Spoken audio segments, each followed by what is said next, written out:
नमस्कार। जगतगुरु भगवान श्री कृष्ण जी के चरणों में कृतज्ञता पूर्वक वंदन करता हूँ।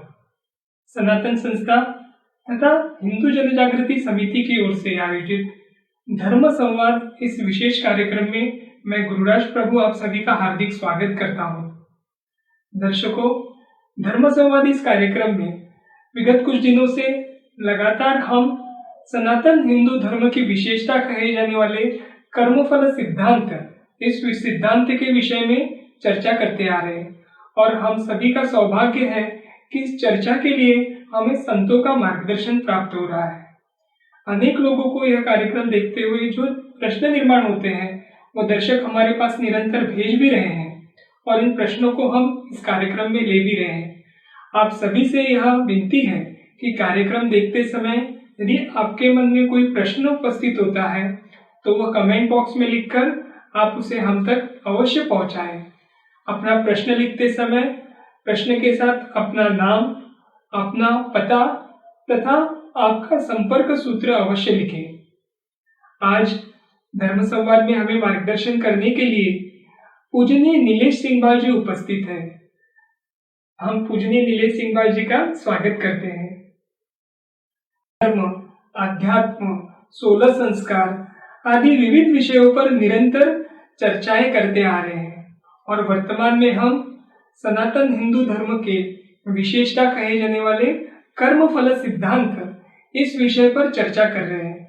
इस कर्मफल सिद्धांत की चर्चा के अंतर्गत हमने पाप क्या है, पुण्य क्या है, प्रारब्ध क्या है, प्रारब्ध क्यों भोगना पड़ता है आदि विविध विषयों को हमने समझकर लेने का प्रयास किया।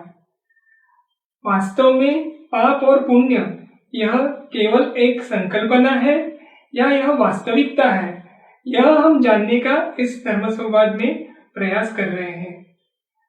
आज वर्तमान में हम पृथ्वी पर जो समस्याएं देख रहे हैं और जो समाज की अराजकता बढ़ती हुई दिखती है, इसको देखकर सनातन धर्म के इस सर्वश्रेष्ठ कर्मफल सिद्धांत को समझना नितांत आवश्यक है, ऐसे ध्यान में आता है।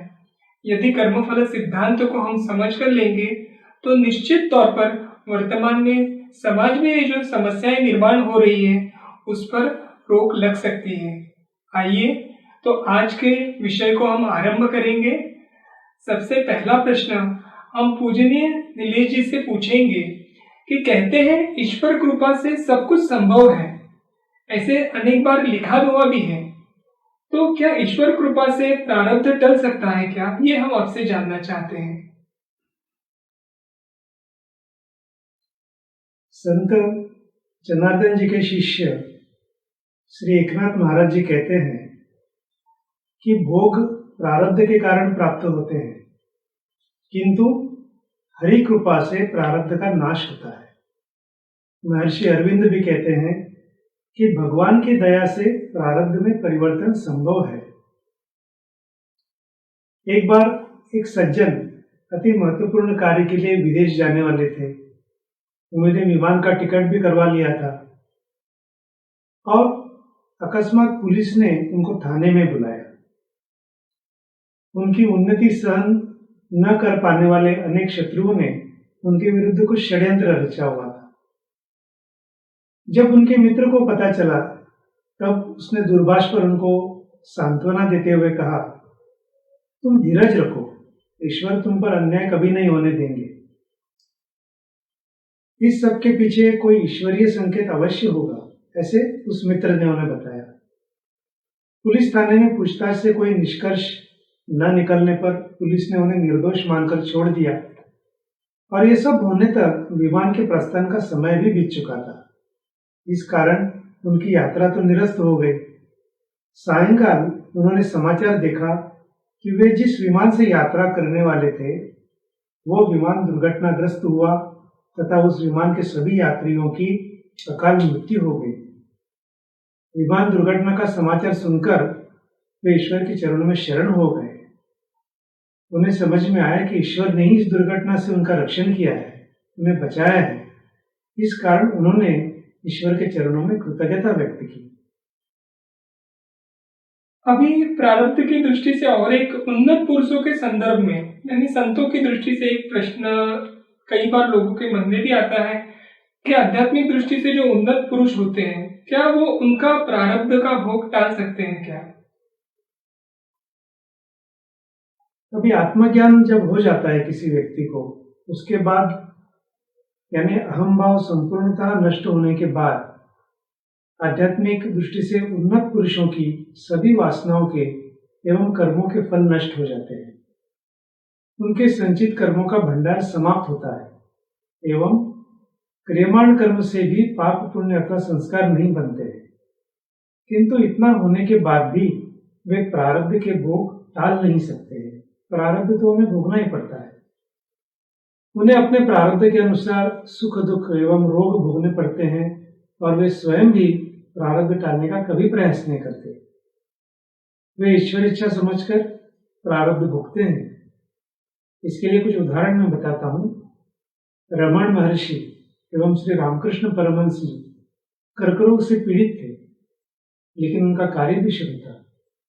संत तुकाराम जी इनकी संतान थी, तब भी वे उनके प्रति अनासक्त एवं अलिप्त थे। उन्होंने ये सब प्रारब्ध भोग समझकर भोग कर इसको समाप्त कर लिया। अभी आपने संत तुकाराम जी का उल्लेख किया, तो उन्हीं से संदर्भ में हम आपसे प्रश्न पूछना चाहेंगे। संत तुकाराम महाराज परम ज्ञानी थे, परम साक्षात्कारी योगी थे और उनकी संतान भी थी। तो संत तुकाराम जी जैसे महापुरुष के काम में कैसे भला आसक्त हो सकते हैं, ऐसे एक प्रश्न है। इस विषय में महाराष्ट्र के गुरुदेव काटे स्वामी जी ने बहुत अच्छा उत्तर दिया है। उन्होंने कहा है कि परम ज्ञानी और परम भक्त तुकाराम महाराज आसक्त नहीं थे, वे मनमानी नहीं करते थे तथा भीरू भी नहीं थे। वे अनासक्त, असंग एवं अलिप्त थे। वे धर्म की मर्यादा का पूरा पालन करते थे तथा वे धर्म नियमों का लेशमात्र भी अतिक्रमण नहीं करते थे। संतान होना उनका एक प्रारब्ध था। इसी से यही ध्यान में आता है कि कोई यदि परम ज्ञानी हो जाए तो भी उसका प्रारब्ध तो होता ही है। प्रारब्ध में जो है वो होता है संयम, नियम एवं धर्म मर्यादाओं का पालन, पूरा पालन करते हुए परम ज्ञानी अपना प्रारब्ध भोग कर समाप्त करते हैं। तो उन्नत पुरुषों के संदर्भ में और एक प्रश्न निर्माण हो जाता है कि प्रारब्ध के भोगों से उनको सुख दुख जो रहता है वो अनुभव होता है क्या? क्योंकि उनके शरीर को प्रारब्ध है, ऐसे आपने कहा। अब जो उन्नत पुरुष होते हैं, जो आध्यात्मिक दृष्टिकोण से उन्नत है, ऐसे पुरुषों का भी देह प्रारब्ध होता है, किंतु उन्हें उसे भोगना नहीं पड़ता क्योंकि उनके अंतःकरण का अभिभव हो चुका होता है। अर्थात उनके अंतःकरण में मैं सुखी हूं अथवा मैं दुखी हूं ऐसी वृत्तियां आती ही नहीं। इस कारण शरीर को भोग मिलने पर भी उसे उन्हें सुख दुख नहीं लगता।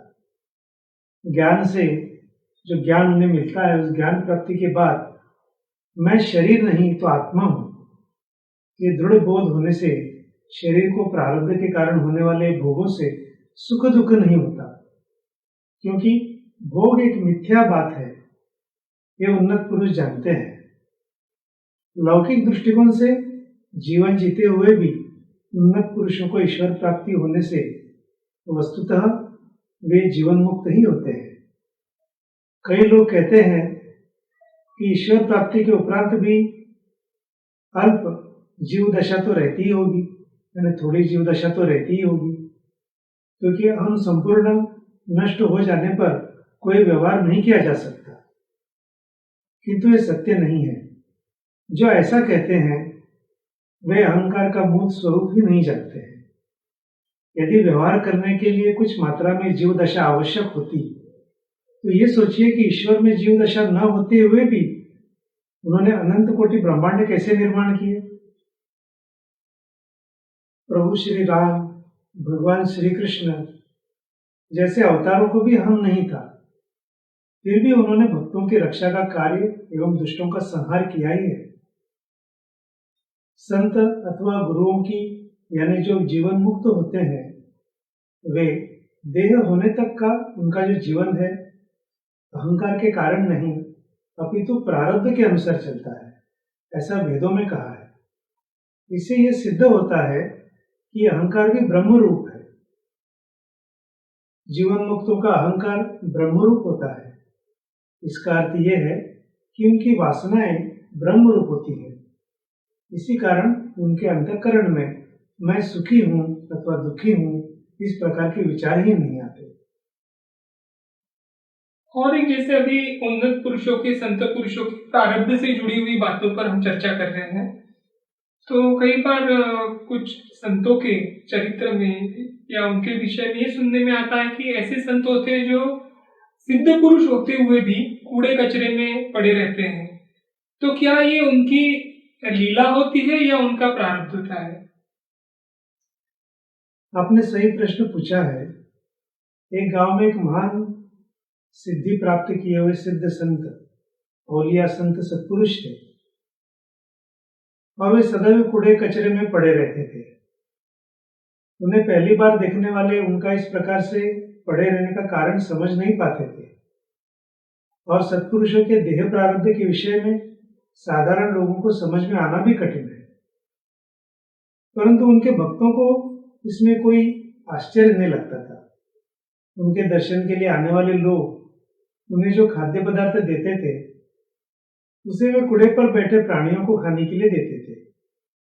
उनके पास नित्य आने वाले भक्त के पैसों की थैली कभी कभी लेकर वे उसमें से कुछ पैसे निकालते थे और कूड़े पर बैठे हुए प्राणियों के सामने डालकर उन्हें खाने के लिए कहते थे। एक बार एक भक्त जो थे वो अधीर होकर उस भक्त ने उस संत से पूछा कि महाराज, प्राणी पैसे कैसे खाएंगे? इस पर उस सत्पुरुष ने कहा कि प्राणी भी पैसे को कभी मुंह नहीं लगाते, किंतु मनुष्य केवल पैसों के पीछे ही भाग रहा है। एकदम सही कहा पूज्य नीलेश जी ने कि आज ये जो छोटा सा प्रसंग पूज्य नीलेश जी ने बताया हम सभी को सीख लेने लायक है। और वर्तमान जो हम विश्व की स्थिति देखते हैं उसमें हमें ये इसका सत्यता भी ध्यान में आ रही है, क्योंकि सब कुछ होते हुए भी आज हर व्यक्ति लॉकडाउन के समय अपने घरों में कैद हुआ है। तो कौन सी चीज को कितना महत्व देना है ये हम इस बात से समझ सकते हैं। पूजनीय नीलेश जी, हम अभी आपसे अगला प्रश्न पूछेंगे कि अनेक बार जो है इस देखने में आता है कि सामान्य पुरुषों की अपेक्षा जो आध्यात्मिक दृष्टि से उन्नत होते हैं या मुमुक्षु होते हैं उनको अधिक दुख सहन करना पड़ता है। तो ऐसा क्यों होता है? जो लोग राजसिक एवं तामसिक वृत्ति के होते हैं उन व्यक्ति में दुख तथा कष्ट सहन करने की शक्ति बहुत कम होती है। इस कारण यदि उनको एक ही जन्म में अधिक दुख दिए जाए तो वे दुख से परास्त हो ऐसे संभलने का प्रयास ही नहीं कर पाएंगे। इस कारण कर्म देवता जो है उनके संचित कर्म में से वे सह सकें इतना ही अंश उनके प्रारब्ध में देते हैं। मुमुक्षु एवं उन्नत पुरुषों में सहन शक्ति अधिक प्रमाण में होती है। इस कारण संचित कर्म में से अधिक अंश या प्रमाण उनके प्रारब्ध में दिया जाता है। मुमुक्षुओं को यानी मोक्ष की तीव्र इच्छा रखने वालों को संचित कर्म समाप्त करने की शीघ्रता रहती है। और कुछ संत जो होते हैं करुणा के कारण, प्रेम के कारण दूसरों के दुख अपने पर भी लेते हैं जो उन्हें स्वयं सहन करने पड़ते हैं। इसी के कारण उन्हें कभी कभी अधिक कष्ट सहन करने पड़ते हैं। दर्शकों, निश्चित तौर पे पूजनीय नीलेश जी ने अभी इस प्रश्न का उत्तर दे दिया, तो उससे हमें समझ में आया होगा कि हमारे जीवन में जो कष्ट आ रहे हैं तो उसके पीछे मूल रूप से ईश्वर की हम पर की हुई कृपा है, ताकि हमारा संचित शीघ्रता से समाप्त हो और साधना कर हम और प्रगति कर ईश्वर से एक रूप हो जाए। अभी अगला प्रश्न थोड़ा सा एक हटके है। जैसे कुछ वर्ष पूर्व की घटना सभी को ज्ञात है, जगत गुरु शंकराचार्य जी को जो बंदी बनाया गया था, उस प्रकरण में अनेकों के मन में ऐसे आया कि ईश्वर ने उन्हें सहायता क्यों नहीं की। तो इसके पीछे क्या शास्त्र होगा? वर्तमान में काल चक्र के अनुसार कलयुगांतर्गत छोटे से कलयुग का अंतिम काल चल रहा है।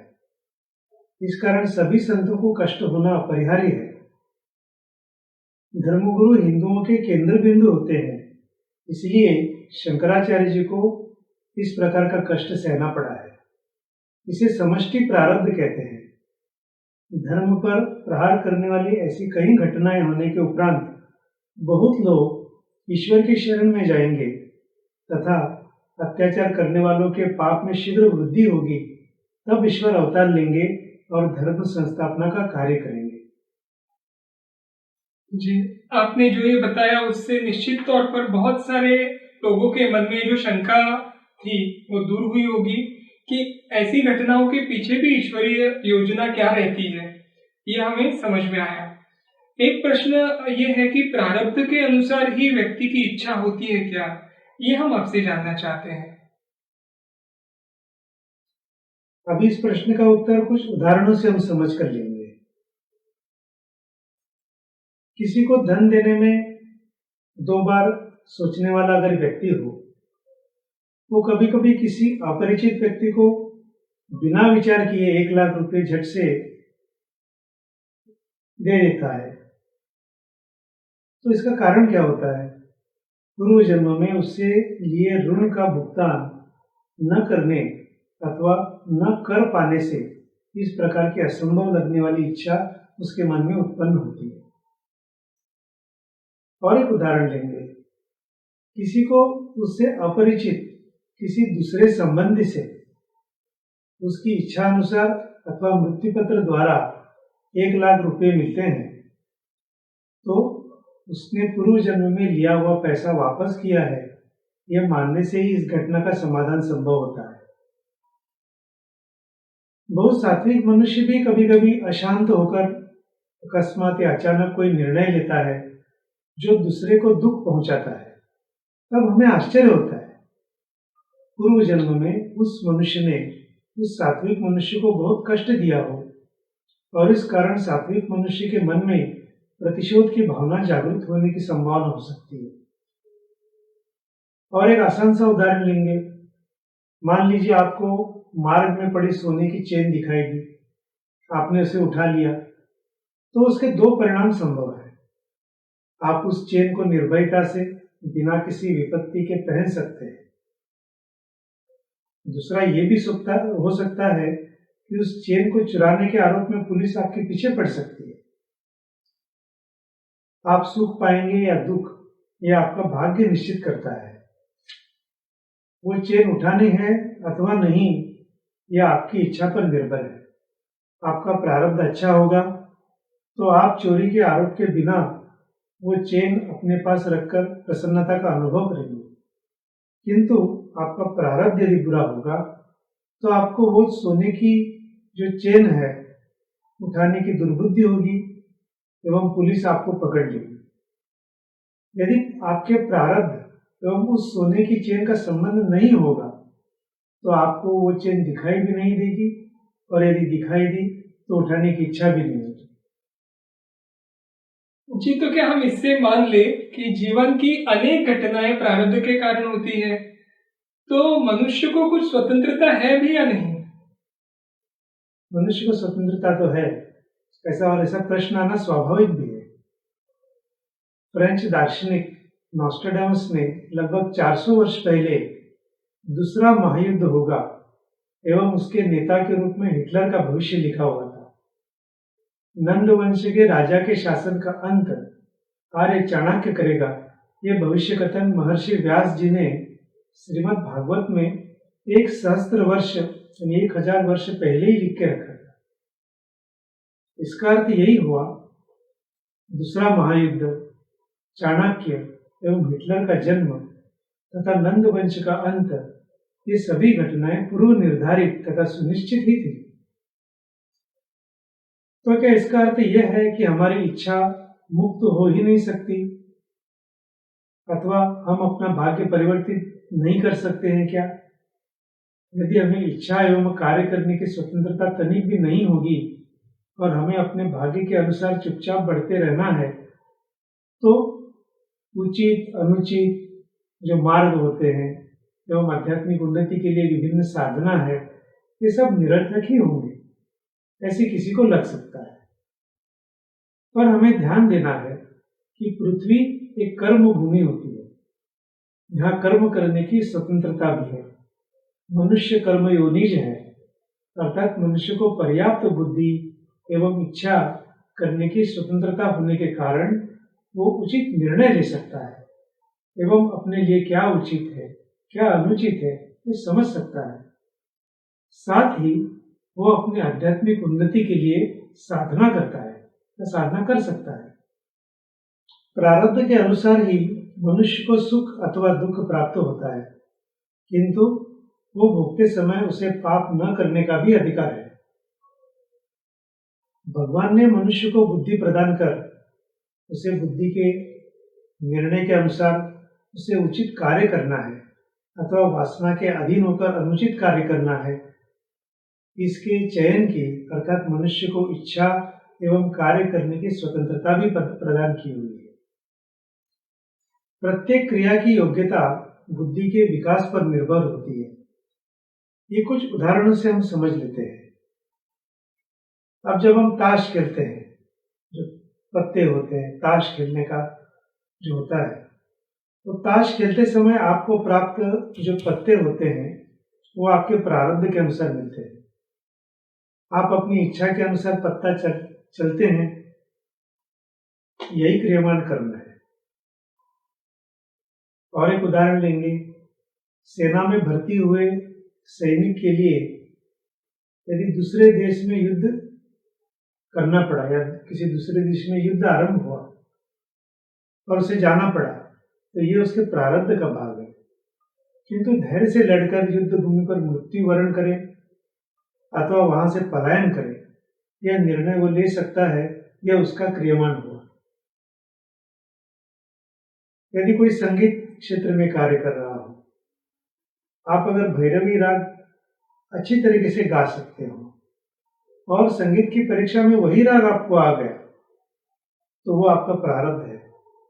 किंतु भैरवी राग उसकी शास्त्रीयता के अधीन गाकर अपनी कुशलता का उपयोग करते हुए उसमें भिन्न प्रकार की विशेषता किस प्रकार उत्पन्न करनी है, ये आप पर निर्भर है और ये क्रियमाण कर्म होता है। अब जैसे किसी परिवार में डायबिटीज होने की एक ये रहती है, मधुमेहग्रस्त परिवार होता है कोई, तो मधुमेहग्रस्त यानी डायबिटीज होने वाले परिवार में प्रारब्धवश जन्म होकर आपको मधुमेह हो सकता है, किंतु आहार पर नियंत्रण रखना, रक्त एवं मूत्र का समय समय पर परीक्षण करवाना, औषधियों का सेवन करना आपकी इच्छा पर निर्भर है। जिसे अपनी इच्छा वासनाओं पर नियंत्रण नहीं, ऐसा अपरिपक्व एवं चपलता से आचरण करने वाला मनुष्य मधुमेह के दुष्चक्र में फंसकर कष्टमय जीवन व्यतीत करता है। इसके विपरीत मन पर संयम रखने वाला परिपक्व मनुष्य उचित निर्णय लेकर सुखी जीवन व्यतीत करता है। तो ये हुआ हमारा प्रारब्ध और कर्म करने की स्वतंत्रता में भेद। हमारी कर्म करने की स्वतंत्रता को आध्यात्मिक दृष्टिकोण से क्रियमाण कर्म कहा गया है और इस क्रियमाण कर्म का उपयोग करके हमें उचित कर्म करना है और मनुष्य जीवन का सार्थक करने के लिए साधना करनी है। दर्शकों, पूजनीय नीलेश जी ने प्रारब्ध और क्रियमाण इस विषय में जो अनेक उदाहरणों सहित आज हमें समझाया है, जिससे हम अपने जीवन के विविध प्रसंगों में विश्लेषण करने का प्रयास निश्चित कर सकते हैं और योग्य कृति कर गलत कृतियों से बच सकते हैं, पाप कर्म से बच सकते हैं। परंतु पूजनीय नीलेश जी, आजकल एक बात कलयुग में सभी के मन में ये होती है कि जो असत्य बोलता है या बिना सज्जन बनकर नहीं बल्कि सज्जनता को छोड़कर अगर कोई जीवन यापन करता है, तो वही इस वर्तमान में अच्छे से जी सकता है। यानी सज्जन व्यक्ति को जीवन यापन करना वर्तमान में बहुत कठिन है, वो नहीं कर सकता और लोग उसे जीने नहीं देंगे। ऐसे एक लोगों की मानसिकता बनती जा रही है। ऐसे में हमें क्या विचार करना चाहिए? इसमें एक मनुस्मृति का संदर्भ है। मनुस्मृति में आता है कि जो सत्य एवं प्रिय है वही बोले, सत्य होते हुए जो अप्रिय है अथवा प्रिय होते हुए जो असत्य है तो न बोले। ऐसे समय पर मौन धारण करें। किंतु ऐसा होने पर भी कभी कभी अधोगति की ओर अग्रसर हो रहे किसी व्यक्ति को उचित मार्ग पर लाने के लिए सत्य एवं कठोर वचन बोलना आवश्यक है। यह कृत्य दूसरे के हित में होने के कारण इससे दोष नहीं लगता है। इसमें ध्यान ये रखना है कि कोई बात कहने से दूसरों का कल्याण होता हो किंतु हमारी हानि हो तो भी असत्य बोले। दूसरों के प्राण संकट में हो तो झूठ बोलकर भी उसे बचाएं। इस प्रकार हो उसे सहना है। असत्य बोले बिना झूठ बोलना कैसे टाला जा सकता है, ये कुछ उदाहरणों से हमें सीखने को मिलता है। एक बार एक संत जिनका नाम है सिद्धार्थ महाराज वन से जा रहे थे। तब सामने से एक गाय भागती हुई चली गई। कुछ समय के बाद एक कसाई दौड़ता हुआ आया। उसने महाराज जी को वहां पर देखा और पूछा कि क्या आपने यहां से गाय को जाते हुए देखा है? तो महाराज ने क्या उत्तर दिया, जिन्होंने देखा वे बता नहीं सकते और जो बता सकते उन्होंने देखा नहीं। तो महाराज जी के इस प्रकार से झूठ बोलने से कसाई को लगा कि ये कोई सनकी होगा। ऐसा मानकर कसाई वहां से चला गया।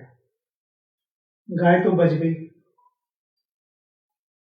एक बार किसी अच्छे ब्राह्मण ने अपनी पत्नी को मारा, इससे वो मर गई।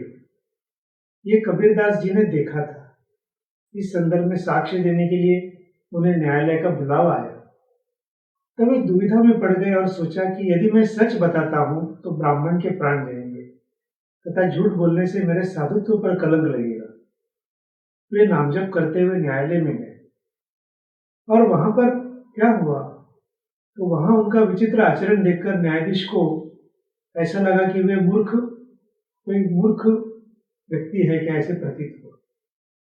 इस प्रकार कबीरदास जी का असत्य बोलना टल गया।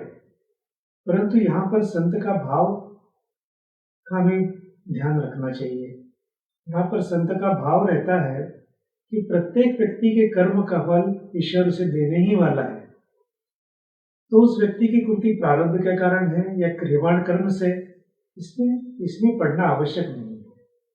तो इन उदाहरणों से हमें आपके प्रश्न का उत्तर समझ में आना संभव है, आसान हो जाएगा। जी, एक लोगों को जो मन में प्रश्न आता है उससे संदर्भ में मैं आपसे पूछना चाहूंगा कि झूठ को सच और सच को झूठ बनाने का परिणाम क्या होता है, ये आप हमारे दर्शकों को बताइए। ये अच्छा प्रश्न है। यहाँ पर असत्य को सत्य एवं सत्य को असत्य बनाने से आरंभ में उत्कर्ष या धन प्राप्ति तो होती है किंतु आगे चलकर विनाश हो सकता है। उदाहरण के तौर पर अधिवक्ता के व्यवसाय में सत्य का असत्य एवं असत्य का सत्य बनाकर धन प्राप्ति यानी द्रव्यार्जन किया जाता है। इसे बहुत धन तो मिलता है किंतु उससे उत्पन्न दोष के कारण आगे चलकर वो अकस्मात नष्ट हो जाता है। तो ये ध्यान में रखना बहुत आवश्यक है। दर्शकों, आज के इस धर्म संवाद में कर्मफल सिद्धांत को ध्यान में रखते हुए विविध प्रश्नों का पूजनीय नीलेश जी ने हमें मार्गदर्शन किया और हमें ये मार्गदर्शन से ज्ञात भी हुआ कि अधर्म के रास्ते पर चलना हमारे लिए कितना हानिकारक है और वो हमें अधोगति की ओर ही लेके जाएगा। तो आज पूजनीय नीलेश जी ने जो हमें मार्गदर्शन किया उसके लिए हम पूजनीय नीलेश जी के आभारी हैं और आपके चरणों में कृतज्ञता व्यक्त करते हैं।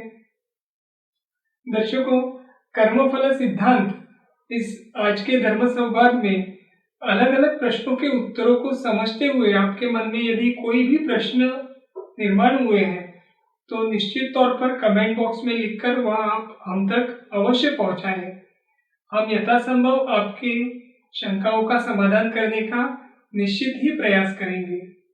इसी के साथ आज के इस धर्म संवाद को हम यहीं पर विराम देंगे। इस कार्यक्रम संबंधी आपके कोई सुझाव भी हो तो वह भी आप हमें लिखकर अवश्य पहुंचाएं।